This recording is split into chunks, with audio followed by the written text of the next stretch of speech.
റസൂൽ പറയുകയാ, ഇദാ ലഹറ സിനാ വരിബാ, പലിശയും വ്യഭിചാരവും അധികരിച്ചു പോയാൽ, പലിശയും വ്യഭിചാരവും എന്റെ പ്രിയപ്പെട്ടവരെ നമ്മുടെ മുമ്പിൽ ഇങ്ങനെ തെളിഞ്ഞു നിന്നാൽ, ഇന്നലെ രാത്രി മുതൽ മെനിങ്ങാന്ന് രാത്രി മുതൽ കേരളത്തിന്റെ മുസ്ലിം ചെറുപ്പക്കാരെന്നല്ല, കേരളത്തിന്റെ മുഴുവൻ ചെറുപ്പക്കാരന്റെയും മൊബൈലിന്റെ വാട്സപ്പിൽ ആഘോഷമല്ലേ, വ്യഭിചാരത്തിന്റെ പൂരപ്പറമ്പല്ലേ.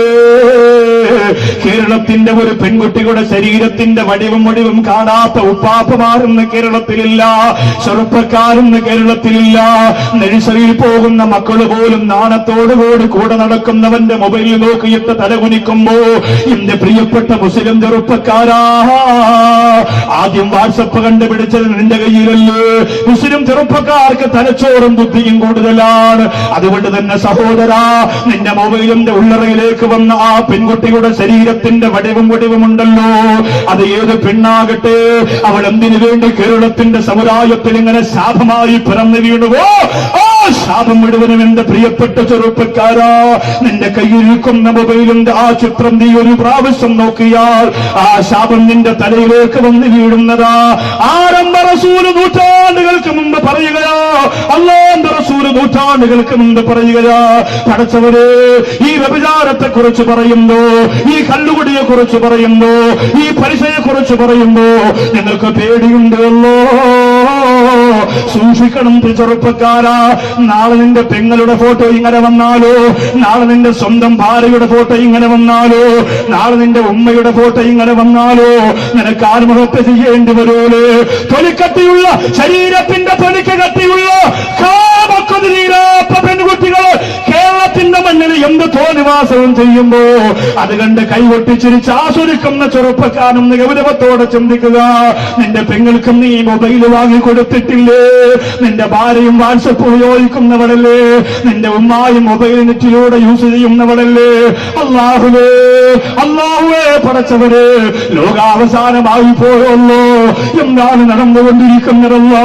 ജീവിക്കാൻ പേടിയാകുന്നുവല്ലോ, മൊബൈൽ കൈകൊണ്ട് തൊടാൻ പേടിയാകുന്നുവല്ലോ, പെങ്ങന്മാരെ പുറത്തിറക്കാൻ പേടിയാകുന്നുവല്ലോ, നഴ്സറിയിൽ പോലും 4 വയസ്സുള്ള മക്കളെ പറഞ്ഞുവിടാൻ പേടിയാകുന്നുവല്ലോ.